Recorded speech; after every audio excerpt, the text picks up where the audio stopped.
At this time, the City of Shamokin Council meeting August 14th, 2023 will be called to order. Please stand for the pledge to the flag and remain standing for silent prayer. I pledge allegiance to the flag of the United States of America and to the republic for which it stands, one nation, under God, indivisible, with liberty and justice for all.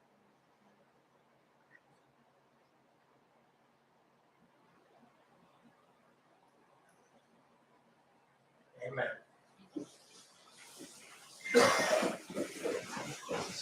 Okay, Mrs. Ennis, will you do roll call, please? Yes. Councilwoman Moyer? Here.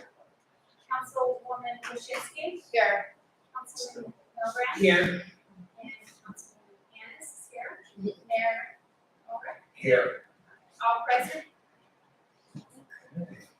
At this time, with the presentation, we're going to have Mr. Mike McLaughlin from the Blight Task Force.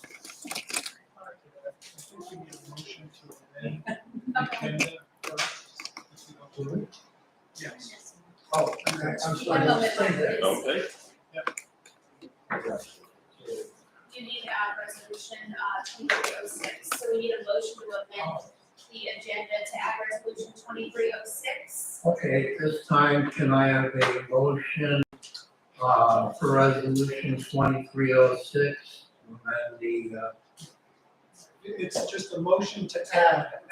oh, To the okay, agenda. add the agenda, to the agenda. And this governs the, Multimodal transportation fund, so we would need a roll call there on amending the agenda at this point. okay. You ready for the roll call? Yeah. Okay. No, it doesn't, it's the same. Do you want me to explain what it is? There's some questions. Well, this is just to add, Oh, to the, okay, add to the agenda. We're not voting on it. It's just a motion to amend the agenda. And then if this gets approved, the agenda then has to be re-advertised for 24 hours. So it's merely on amending the published agenda. Okay. Roll call. Mr. Milbrand, I'm sorry, Yes. Councilman Milbrand? Yes. Councilwoman Krasinski? yes. Councilwoman Moyer? Yes. Councilwoman Annis? Yes. Mayor Ulrich? Yes. Thank you, Mayor. Sorry to interrupt you.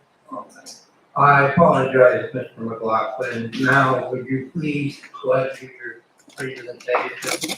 Sure. Okay, so anybody that doesn't know me, my name's Mike McLaughlin. I've been involved in the city for years on different boards between redevelopment, housing authority, sewer authority, zoning, now currently on the Blight Task Force. I'd like to thank the mayor for inviting me and council for agreeing to let me talk. So let's talk about blight. Everybody thinks of blight as just an abandoned building that's fallen down, but that's not the case. You do have blight where there are people living in homes, properties that are just eyesores and dilapidated, and even something as simple as an empty lot that is overgrown can be blight. The simplest way to fight blight is to fight pre-blight and not let it get to that point. So that being said, can I ask just with a show of hands, how many people think Shamokin has a blight problem? How many people like myself think it's out of hand? Okay, so I'm not here to point fingers, bash anyone. I'm just here to try to educate you on some of the things, the tools that are available to us that we truly have not utilized yet. So currently our code office and between the firefighters have gone through, and we have well over 50 buildings that are the red X buildings that need to be addressed and can be addressed with some of these new, if you want to call them new regulations. So the key is, what do we do? Betsy, I think you handed out some of these. So Council, yes. the state had put out, from the Housing Alliance of Pennsylvania, some guides that we are able to use, things that we can do that we just haven't. And it's not going to be the easiest thing to implement, but we can. This allows for aggressive citations, not just simple little $25 citations. You can actually cite higher and every day if you actually need to. And then we're not talking about somebody that has grass that's 6 inches high. We're literally talking about buildings that are either falling over or are in a health hazard or in danger of harming someone else at that point. Another one is you can have a court-appointed third party, okay? It's called the conservatorship. So you can actually use our redevelopment authority or our EDA to act as a third party to renovate a building. They can literally take partial ownership while it's still in someone else's hands, fix it up and at least get it cleaned up, and then put the responsibility back on the homeowner, property. I guess on my side of it, the biggest thing I think we need to correct is we need to start making the derelict property owners responsible for their properties. We are not doing that. We end up using city funds to tear down a property. We're using our CBDG money, grant money to correct someone else's mistake. And then that takes our money away from somewhere else who could actually do our citizens some good. So that's what this is all about, is redirecting the responsibility from being the city's problem back to where it truly belongs, and that is on the property. We can even extradite if it's an out-of-state property owner. These rules allow for extradition, where we can bring the person back into Pennsylvania to face our laws and regulations. Some big ones. We have the ability to enforce our codes by denying permits and licenses. Think about that. Building permits and rental licenses. We can suspend the right for someone that has a blighted property, not to mention back taxes. You can actually suspend their right to rent in the city of Shamokin. It's here. We can do it. We don't do it. A very big tool. And I'm not saying you should do that every time. I'm just saying it's there to push someone to fix up some of these problems.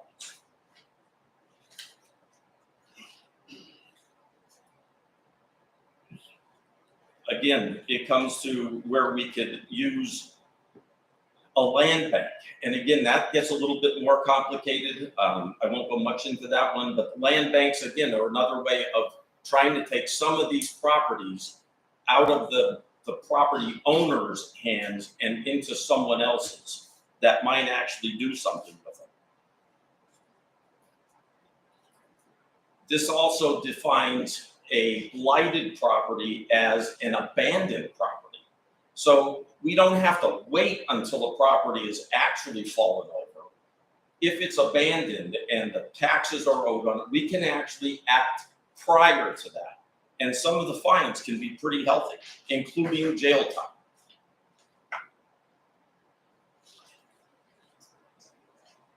So you can also prevent someone that has had their rental license revoked from purchasing properties at tax sales.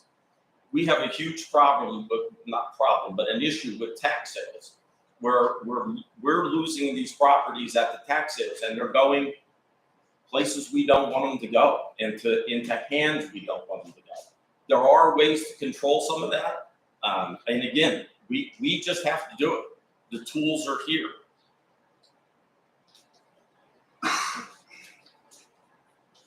And excuse me and bear with me, this isn't something I do often, nor do I like to do.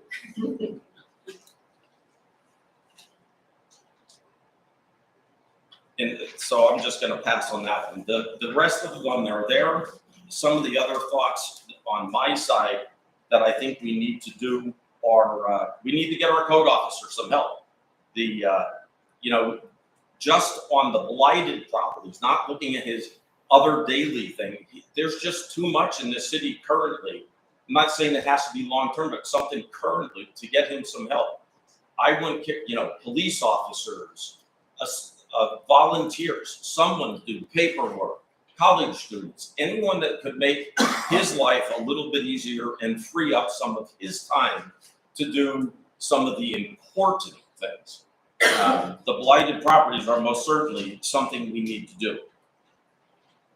Blight's like cancer.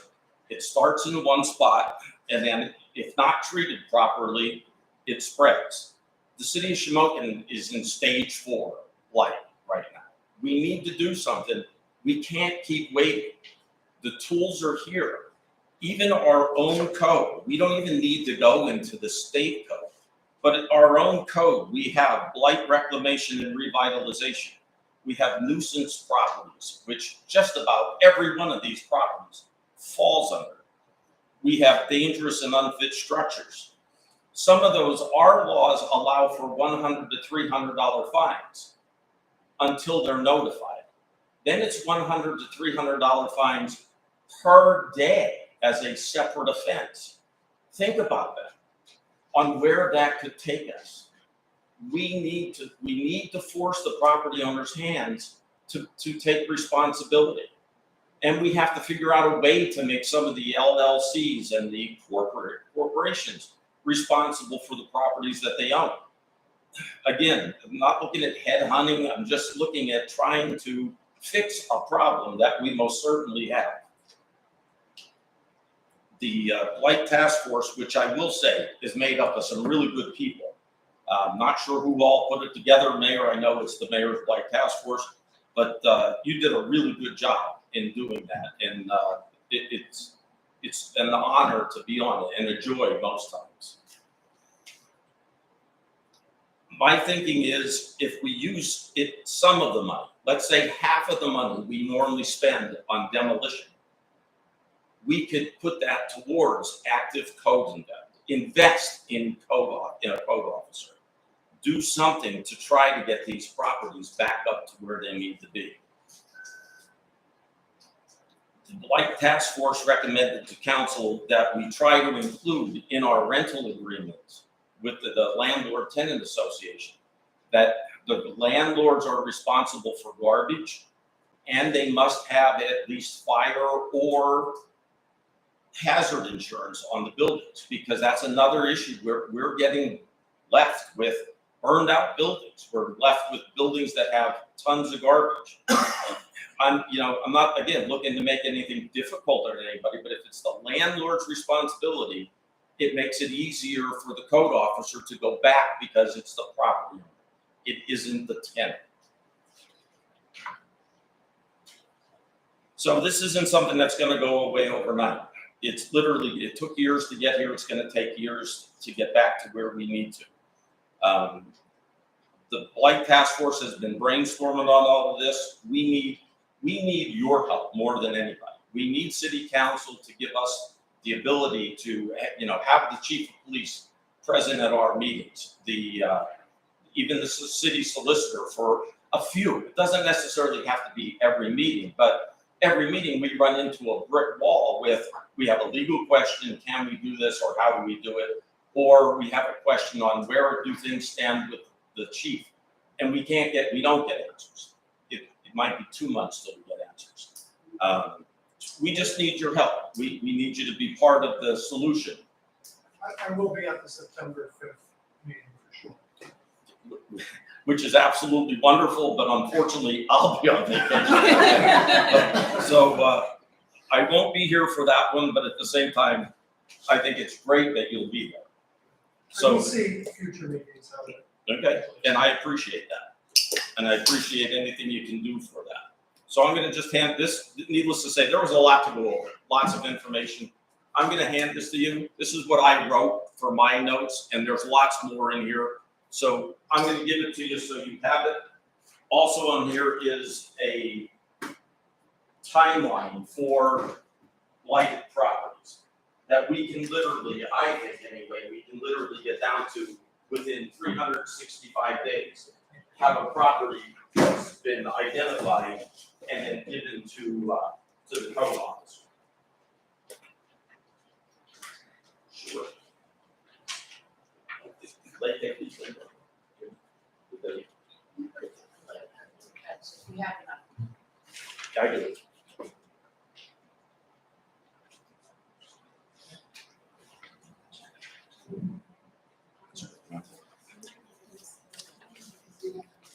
And I think that's good enough for me. If anybody has any questions, I'll be more than happy to answer them. You know what, Mike, Attorney Greco came up with an idea, I think it's very good, I'll let him tell you what. I mean, you spoke on it, touched on it briefly, talked about the Red X program and those properties. My thoughts are create maybe a three-tier system. Maybe put the Red X program in the first tier. Then identify properties that may not qualify for the Red X program, but are certainly in a capacity that looks like they're going to fall down. Tier 2. And then maybe a tier 3, ones that are seen that are looking pretty shabby. But as we get rid of the Red X ones, tier 1, some of those tier 2 issues may move up to that priority. Then it's much easier for us to keep track of Yeah, and where we're at. Bruce can correct me, but I do believe they already do have the identification for the Red X, and they do have the potential Red X on there. So to go to a third level, I don't think that would be a big deal, would it, Bruce? Okay. Just saying, it just Yeah. then we have something down the road to look at. Yeah. It's not, oh, where did this come from? We're keeping our eye on those properties that are in tier 2 or tier number 3. They're looking kind of shabby. Let's not let them get them in. That's not. Yeah, and that is truly the most important part. We've got to get them before they get it. Exactly. So Yes. that was just a thought that I had. Yep, that was Bruce, the code officer, and Chief Pilkus have been working on that. Good. And that's something, again, when it comes to funding. Chief Pilkus was, what was it, 2-3 months that we didn't have him because of funding. That's 2 or 3 months that kept us from going forward. So anything we can do to keep those things from happening are going to be a benefit to everybody.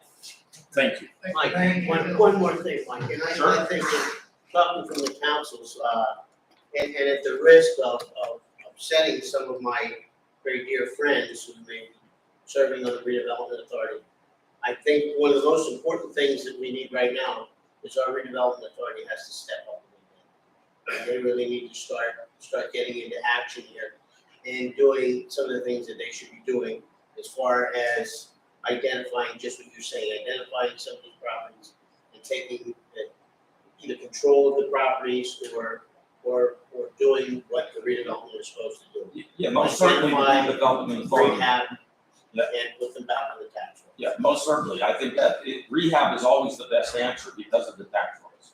But at the same time, it's probably also one of the most expensive and longest term things. So we, at this point, code enforcement is 100% Well, our I case. understand so they Yeah. need to step up as well. And I'll do my best to try and see if that happens. Okay, All right, thank you again, Mr. McLaughlin. thank you. This time, It sounds like we did for a second. We didn't have a motion or a second, so we need to kind of start over on that. So we didn't have the motion or the second, but we have to vote. So we need a motion and a second to amend the agenda. So resolution. Okay. Now we'll call it. Councilman Moyer, or Councilwoman Moyer, sorry. Yes. I was looking at the. Councilman Milbrand, Yes, CouncilwomanLashinsky, Yes. Councilwoman Yanis, yes. Mayor Olrich, yes, yes. at this time, any acknowledgements? I have no acknowledgements, Okay, any bids, no bids, correspondence, no correspondence. citizens' comments contingent upon business listed on the agenda?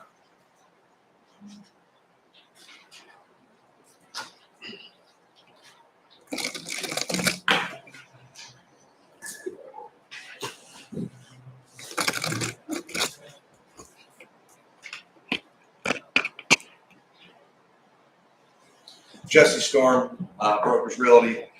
First thing I want to say is thanks, Mike, and the Blight Task Force. I mean, what you guys are trying to get accomplished is an uphill battle that is going to take time to fight and defeat the problem. The mayor is working steadily, and I want to praise him for trying to work to get the RDA going. However, the RDA this month had no meeting because they canceled it because two out of five couldn't make it.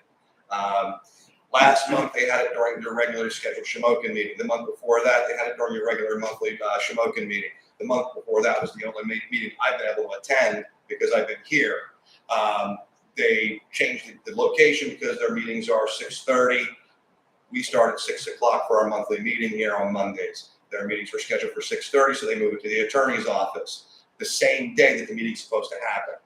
Big issues, violations of sunshine laws, and publishing those things. But the biggest problem with the RDA is leadership. They reelected individuals. The first meeting I was at, and our current chair wants nothing to do with anything else other than the police station building.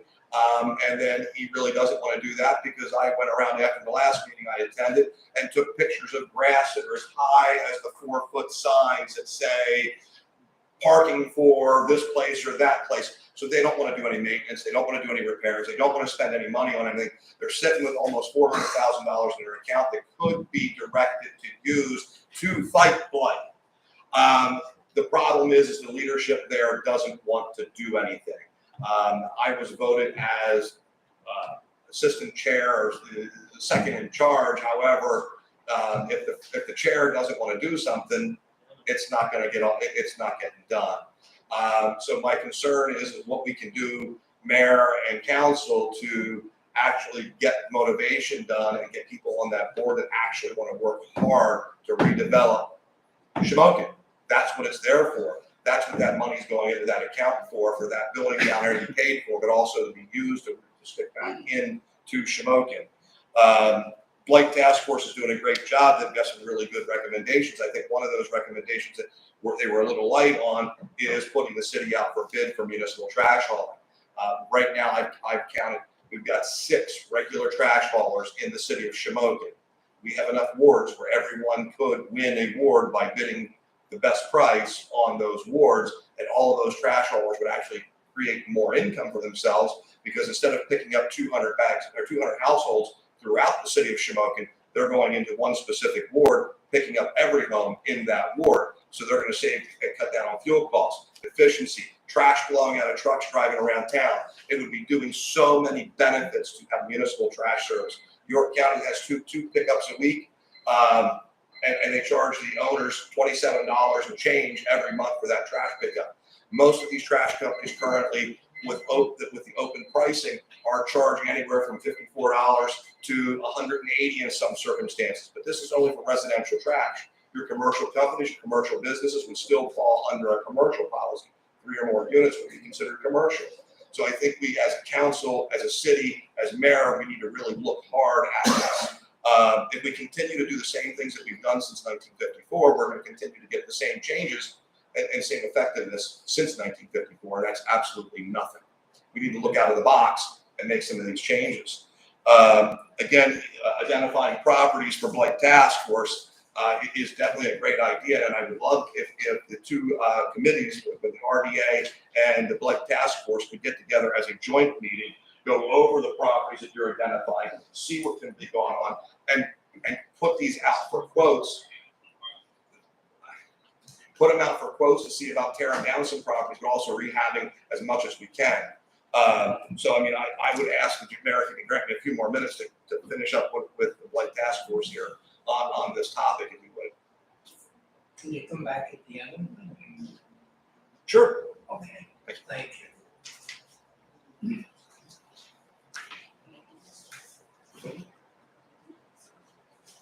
I've been saying for years, nobody wants to happen like that.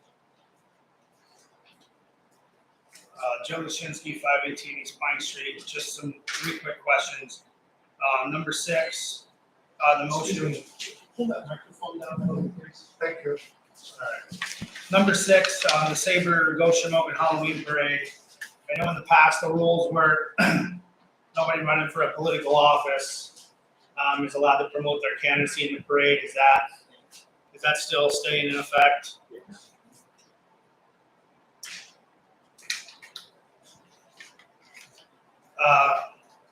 Number 10, request a motion to approve Section 504, Resolution 2313, designate Robert Slavy as the city's 504 compliance officer. What exactly does that entail, and what are his duties and responsibilities? Even when I was here, and even recently, Mr. Slavy's complained that he's had a lot of work on his plate, too much for him to do, and now we're adding another thing to it. So I just wanted to know what that was, and then number 11, motion for approve the Department of Transportation agreement to authorize electronic access to PennDOT systems for the $2.675 million congressional appropriation for the Independence Streetscape project. Who will be given access to access that money? And that's all I have for you both. Thank you. The last one, the city of Shamokin's the applicant. Does that mean that anybody has access, or is that? So it'll probably be set up, Amen, I would assume, as being the accountant, but it's something that I'll work with her. But yeah, it's not a CDCOG problem, it's the city of Shamokin. It's not like CDCOG or no Oh, no. outside entity can access any of that money. Nope, it's city of Shamokin. Okay. And then the thing with the 504 resolution. That's for the CDBG, and he just is the signature on any documents. Is that correct? On the CDBG. So there's no actual duties, it just has to say. Okay. Just asking. Thank you.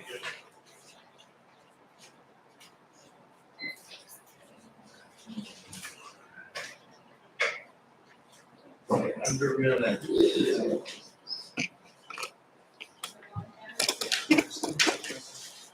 I have a motion for the minutes That's listed on the agenda. as listed on the agenda.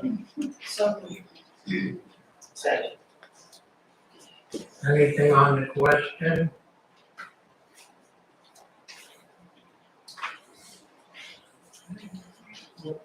Councilman Milburn, Yes. Councilwoman Shansky, Yes. Councilwoman Moyer, Yes.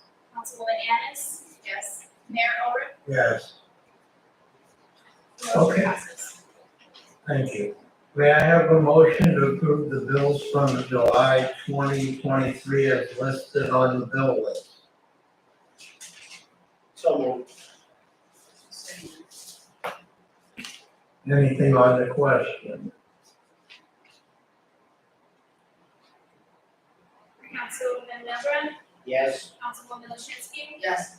Councilwoman Moyer, Yes. Councilwoman Annis, yes, Mayor Ulrich. Yes.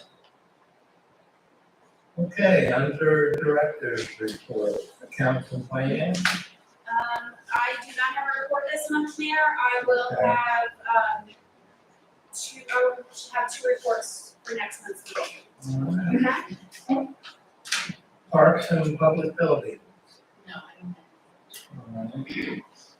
Street and public improvements. I am not here. All right. Public safety. From the code office, we have, the code office report is, revenues collected were, rent revenue was $550, parking permits $2,060, other permits were $2,341.50. For a total of $4,951.50. Code officer addressed 114 complaints. He sent out 74 notices of violation, wrote 31 citations, and did 4 landlord tenant inspections. Posted 3 properties unfit, attended 6 fire calls, and gave 18 warnings. From the fire department, unfortunately, I didn't, and if I did get his report, it may have come by email today, and I didn't even check my email at work today, I was very busy. Can't get into it on my phone, just got a new phone. Also, well, that's it. CEDACOG. Hello, Mayor and Council.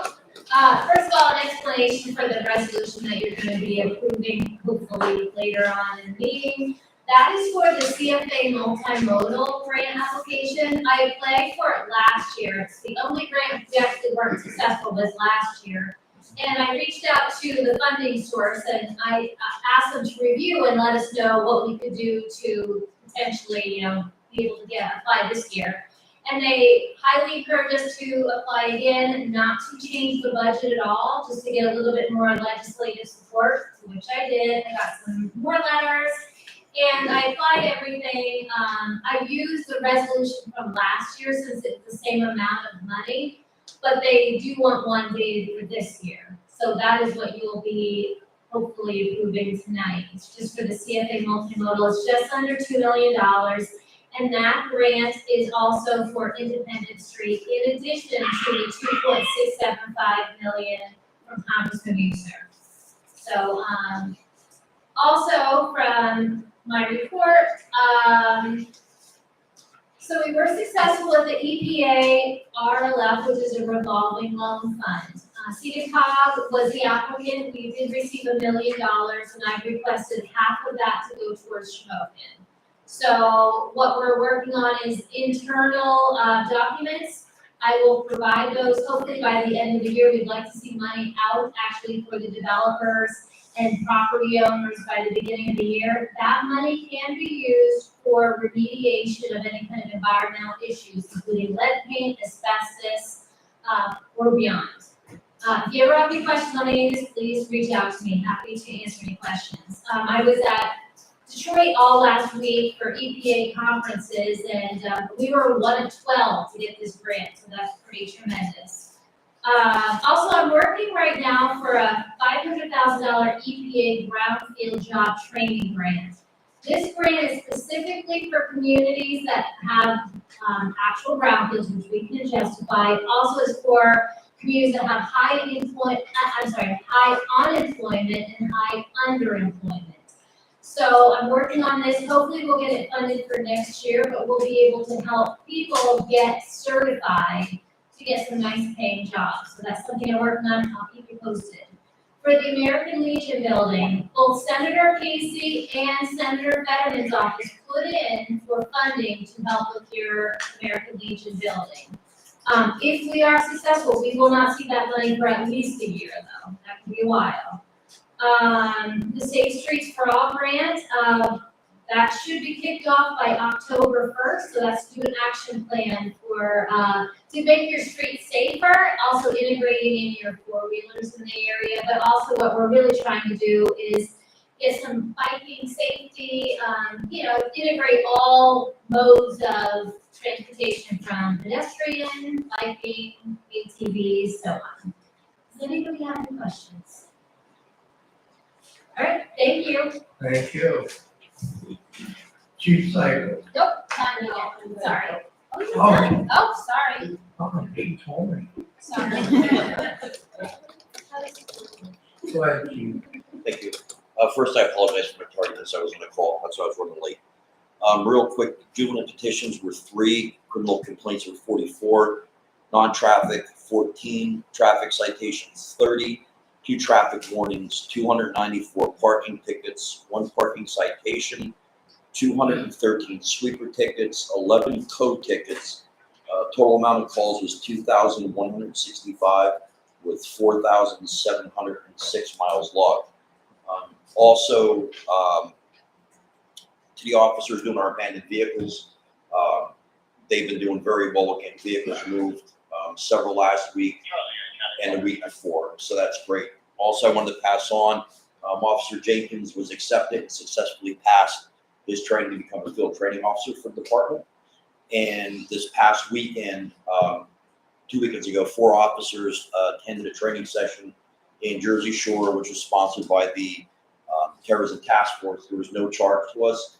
It was a 18-hour course, and it dealt directly with injured officers, removing them from scenes and whatnot. So all of those guys successfully completed everything. And with that being said, those 4 additional officers are now trained as stop and bleed instructors also. So, but other than that, that's all I have. Thank you. Under new business, can I get a motion for items 1 through 11?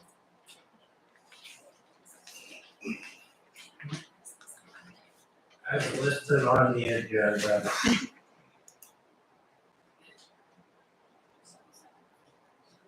Sorry. Yes. And then we're gonna do the resolution. We'll do that separate to 2306, we'll do that separate. I will make the motion there for items 1 through 11 is listed on the agenda. I'll second. Anything on the question? Any question? 12, 13 seconds. Yes, 12 and 13 separate.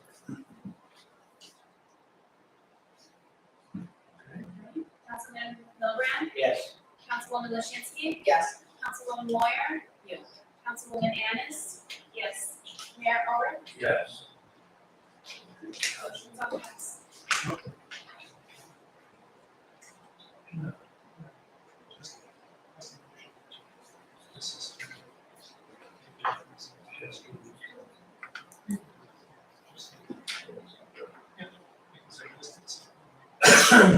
Okay,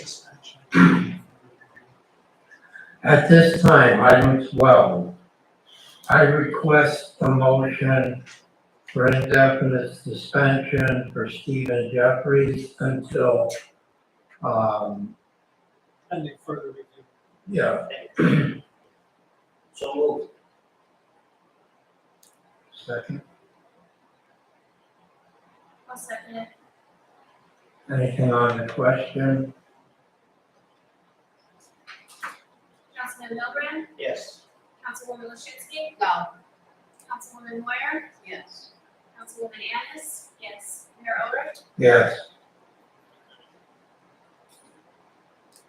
Okay, request a motion for indefinite suspension, disciplinary actions against Thomas Jeffries until everything can be reviewed and finalized. Pending further review. Pending further investigation. So moved. I will second it. Anything on the question? I have one question, actually, pending further review to the next meeting. Well, in the event that, Especially, in the event of us gaining all the information, we could always call a special. Okay, thank you.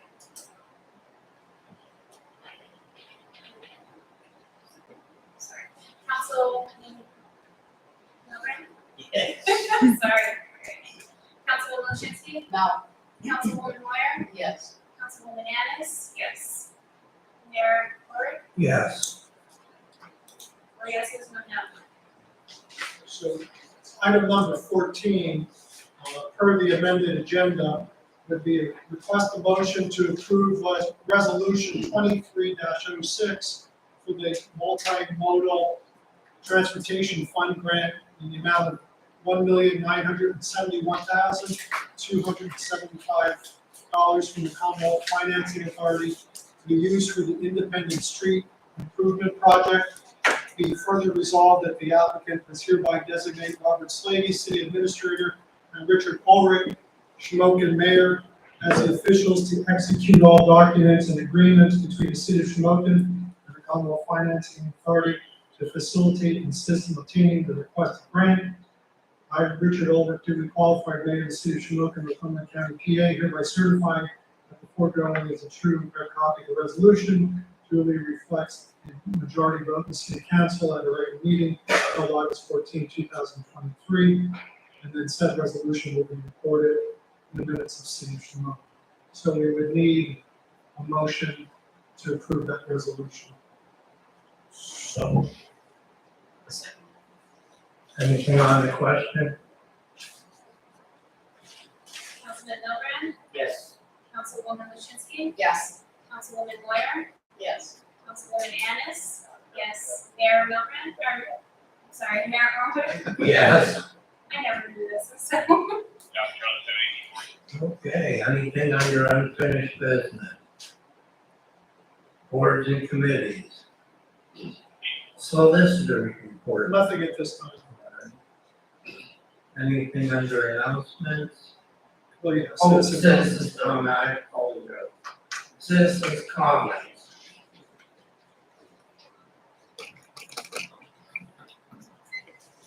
All right, good evening, guys. William Wood, 316 East Stewart Street. Under number 12 and number 13, I heard one no. I really don't agree with that. If you would like to know what happened, my 17-year-old son was placed into a container, and that container had live fire. He could have been killed. Could have been killed. I've been a firefighter for 15 years. I don't know, and I couldn't vote on something that I wasn't sure. I've been a firefighter for 15 years. When I lost my house up on South 7th Street, I backed out. I get sick to my stomach. So, my opinion, these two need to be gone forever. And this is not going to be the end of it. I reached out to some other authorities, and I've got some questions and answers. So, just be I know noted they it's going did, to be. they did theirs, but I couldn't vote on something I wasn't sure. I'm I'm just also giving aware you, that there was he other- ended up with a third-degree burn across his wrist. He's present if you would like to see scars. Both hands got hurt. Luckily, thank God, that's all he had. Thank God. This is not going to be the end of this. On a good note, besides this, I am part of Tri-County ABATE. ABATE is an alliance of bikers aimed toward education.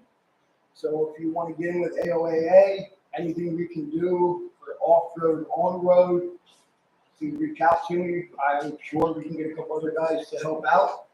Any kind of motorcycle activities, safety, we're welcome to help. Thank you. And we would also, on behalf of ABATE, we'd like to thank the city for the general donation of a family of 4 pool pass for Independence on Independence Street. We had a really good turnout. Money was raised for veterans in Warrensville. And with everything, we raised $400 for the veterans there. So again, thank you. Thank you.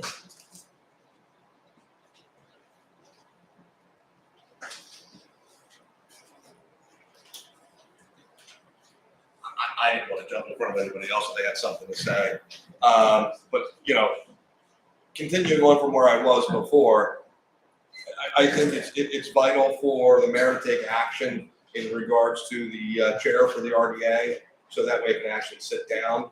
And I'd like, you know, if the mayor would facilitate getting RDA and the Blight Task Force to sit down, I think there are a lot of opportunities that are there. There are funds available. But I mean, I would look at our code department and say, why aren't you fining the RDA for the tall grass and weeds around the police station? They've got the money to pay the bill. Why are the local citizens the only ones getting fined? That would be great. I mean, it might open their eyes up because it's not the city's responsibility to mow the grass of a multi-use complex that is commercial that should be taken care of by the owner of the building. With that being said, there are a lot of things that we can do to fight blight in Shamokin, as the Blight Task Force is speaking about, and I support a lot of what they're looking for. I think if council and the mayor really sits down and looks at their recommendations, they've got a lot of good recommendations. We have a lot of laws on the books already that we can enforce, and I know our code officer has recently started helping with those enforcements, which is our 3-strike policy. When you have bad tenants and the police show up 3 times in the same year for battery, it can't be anything related to a fight, where husband and wife are together. Domestic violence, that's the word. It can't be domestic violence related that's violated by state law, that you can't 3-strike them for that. But then you can also 3-strike owners too, which is already in the laws too, to where the owners aren't taking care of this. But I think that one of the big things to help the city would be for the mayor and council to empower the RDA to file action and start condemnation processes with their RDA attorney on the Red X homes.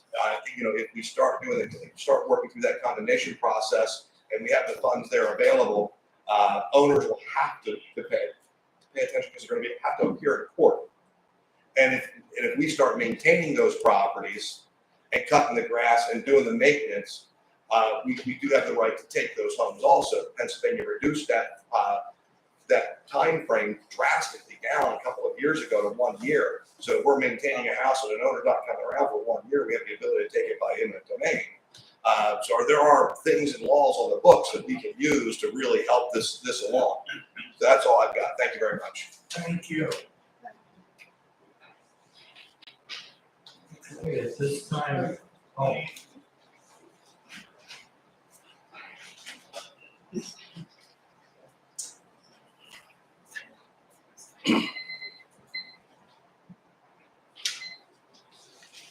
Again, Joe Lashinsky, 518 East Pine Street. I'm gonna hit the nail again. Last time I came to the meeting and spoke and asked questions, Larry and the news item ghosted me like I wasn't even here. That's why the video camera's there and they'll continue to be there so people at home will know what's going on here and it's not hidden and covered up by the news item. So I was asked in June by Mrs. Moyer again. I sound a broken record to support a government study commission. Mrs. Moyer, you voted 8 times in the 10 years you've been here for a government study commission. When I asked last month's meeting, nobody knew what a government study commission is or what it does. We know it studies government. Is what it is. I want to touch on Mike Dugan's comments from last month's meeting about his research on y.org.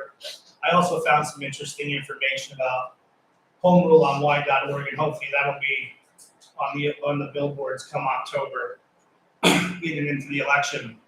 But anybody here that voted for it know what a government study commission is, what it does, how much it costs, when can we study government? They're asking me to change my mind for 5-6 years now to support this thing, but nobody knows what it is, what it does, when you can study. If this passes and I'm elected, I am actively circulating a petition for the commission. Do I get to come here every day and come in whenever I want and study government and open up the books and tell the public what's going on here? Are we set times with attorneys? How much do attorneys cost? What's the process? I mean, we're less than 90 days away from an election, and this has been voted on, shot down twice in the past. And here we are again asking the voters to vote for it for a third time, but we still have no informational meetings. We don't know what it is, what it does, unless somebody has an answer tonight. I mean, you just can ignore me again, but there's almost 100 people watching right now from the public, more than what's on there. And people are interested in knowing what it is. You said last meeting, Mayor Ulrich, you would take it under advisement and get back to me with an answer. So here we are weeks later. Do we have an answer yet on what this is or does, or Mrs. Moyer? I just asked permission if I could address it. Is that okay? I have no disrespect, Attorney Greco, but I'm asking the elected officials. I'm not going to discuss that with you tonight. Okay, when can we discuss it? You were the top vote getter in the election, that means you won. I know. People supported you, I know. and we have the right to ask The questions. fact that you're saying something does not necessarily mean true. But please defer to Attorney Greco, who asked me to agree to that. And I said, sure. DCED had put out a pamphlet, and I think it was just redone in 22 or 23. And it's actually available downstairs. Is that the 105-page pamphlet Yes. that Mayor? I mean, how many people are gonna come here and read a 105-page? I know, but if you do look at that, if you don't mind, just give them a little, you gotta be respectful. But if you look at that, it talks about, some of your questions about the Government Study Commission, their role, their organization, their ability to look at the finances, and the ability to be funded as well. But as you said, does a person elect, have the ability to come in and look at finances? Of course they do. That's all part of the process. But, for those at home, you could just Google it. It's 105 pages, but there is a copy available downstairs. I'm sure. Realize today's day and age, you got seconds to catch someone's attention span. Well, That's what I'm saying, if we can only say what 105 pages is in a pamphlet, well, I'm gonna call on people to come here and read it, and no one's gonna come here and read it. So then, if there's misinformation put out, again, this time contrary to what you believe, what this council believes it is, then your recommendation is people come to City Hall, take 2 hours, 3 hours out of their day to read a 105-page book, or speak to the public freely and tell them what it is, why, when they can study, what they do. I mean, honestly, I'm gonna call your bluffs here, and I don't believe these happen. And I felt that when I was here, I felt that when, and even so, reading the laws on receivership, you just can't take away our necessary services anyway. The receiver couldn't do that. So the whole talk of cutting our cops, can't do it. We're still required to cover our police, we're still required to pay the minimum municipal obligation. So the scare tactic of if we don't vote for it, people are voting with their pocketbooks, and they voted for it in 19 and 21. And they're gonna do it again. If you guys are the ones that are responsible for putting this information out, because when it fails, Joe Lashinsky's gonna get the blame for it again. And I'll tell you what, if that happens, and the city goes into the position it's in, I'll be cleared up by 25. And if the city's at the poorest it's ever been, I'll take that. And I'll bring it back. And I'll be motivated to do that. Because we were supposed to get a change 2 years ago. We're still talking about blight. We're still talking about finances. We're still talking, I understand things are working on it, but we're almost 2 years into this. And I mean, where are we at there? Realistically, you gotta get some people here that are motivated. I want to get this done. I don't mean no disrespect, but I came for this seat. I won that seat because I wanted it, and I wanted to help people in this community. I didn't want it because just to have my name placed there or sit there and ignore people who came and asked questions. Because I didn't do that. I made time for everybody. I was up here with Rick every day, through surgeries and everything, and it's just kind of like we're just. So If there's individuals that want copies, I ask the city to make those available, and if I would also, volunteer to make some copies available through my office. I'll copy them and break them down and pay for some copies for individuals, but those tools are there. has anybody read it? It's been made available to, council. Rick, you It's not an easy read. Rick probably read it. I'm not gonna lie, Rick probably read it. It's not an easy read, but it takes time, but it explains the process, and I think in a pretty good way, but it does take time to go through. It's just tough when you know what I mean?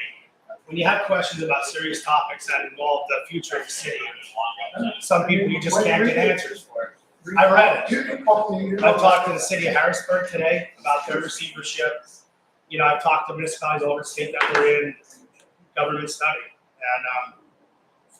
And I base my opinion to people on what I've got feedback from those municipalities, and I'm gonna continue to do so, and unless somebody can change my mind to support it, then I may. But until I have that information, I'm gonna keep speaking the way I speak when people ask me, because people ask me a lot about this, and I just, until my mind's changed, that's the way it's gonna stay. We'll see who wins November 7th. Seems to me like it'd be a lot easier to amend the third class. Billy, if you ever create a board, like they create task forces boards, and you wanna get to Harrisburg, I have friends I met throughout the years in Harrisburg. I have a senator friend I was down with in New York a couple, 2 months ago to try to get some help for people that are medicinal marijuana users. They have no DUI protections in Pennsylvania, so anybody that knows that has a card, if you get pulled over, they know they have a card, they're subject to a DUI anytime. I don't think that's fair because the state issues that. So I've been down there with Senator Reagan. I have other friends that are senators and state reps. I was on with one last week about Clean Slate 3.0. I just made it through the House. The state rep that introduced that from Philadelphia, I was on the phone with him for over an hour. And we talked about giving people in Pennsylvania second chances. So now I'm working on senators and offered my assistance to come to Harrisburg, tell my story on how my mistakes in my past affected me and how I changed myself and want to continue to do better for my community. And it's eluded me from a lot of things, that being one of them. So that was rightfully mine to begin with anyway. So there's a lot of things. So if you create anything like that, if you want any help with getting down there, I can share my connections with you. Give it hell to make it happen. Anything to do to make this city go. So, thanks for Thank that. you.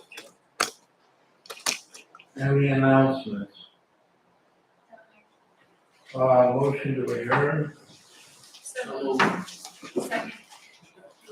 Yeah,